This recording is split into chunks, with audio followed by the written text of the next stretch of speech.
মানে একটা প্রত্যেকটা বাঙালি মেয়ে হোক, বাঙালি বৌদি হোক বা বাঙালি হোক, এখানে দিদিও তো কয়েকটা সিনে নাইটি পড়েছে আমি দেখেছিলাম।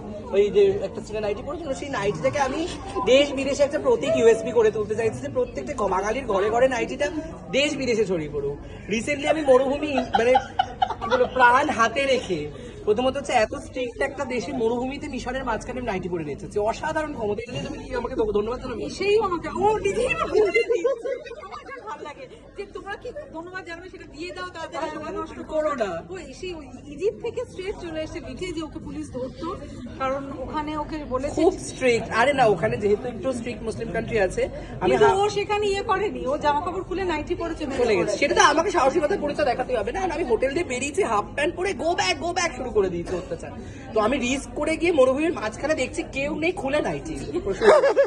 দুজন মানুষ যে আছে এটা দুজনেই খুব সাহসী। রিদি রিদি এইটা বলা যায় যে তোমরা দুজন যে আছো হ্যাঁ, দুজনেই খুব সাহসী দুজন মানুষ। সেটা জীবনের ক্ষেত্রে হোক, কাজের ক্ষেত্রে হোক, তাই না? কি বলবে সেটা?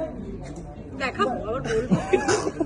আমিও দেখবো, দেখবে, আবার অবভিয়াসলি সাহসিকতাটা দেখতে হবে সবার না? সুযোগ পেলেই ওরা দেখবে। হ্যাঁ, এটা তো আমি একমত। বিলিভ আমাদের মনে হয় অনস্ক্রিন একটু চ্যানেলকে বলো টাইমিংটা বাড়াতে, ভীষণ আরাম পাবে লোকজন। কিন্তু একটা অডিয়েন্স আমরা বলি না কারকে দিক কারকে দেখায়গে, তুমি একটা সিন একটা নাইটি নিয়ে আমাদের কোল্যাব করা উচিত। তুমি একটা তুমি ভিডিও বৌমাতে দেখবে, আমি বাচ্চাদের সিনটা তো দেখেছো। হ্যাঁ বললাম তুমি বলো, কোনো হিরোর মাকে কি দেখেছো কোনো সিরিয়ালে স্নান করতে?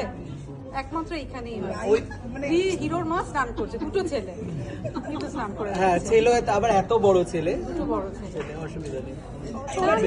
একটুখানি এবার ভিডিও এইখানে স্নান করে দেখাতে পারবো না। কি বলবো, ভিডিও বৌমা নিয়ে বল। ভিডিও বোমা মানে মেন যেটা আমরা এতক্ষণ তো আমরা অন্য ট্র্যাকে গিয়ে সেইখানে ও টায়ার্ড হয়ে গেছে, অসীম হয়ে গেছে।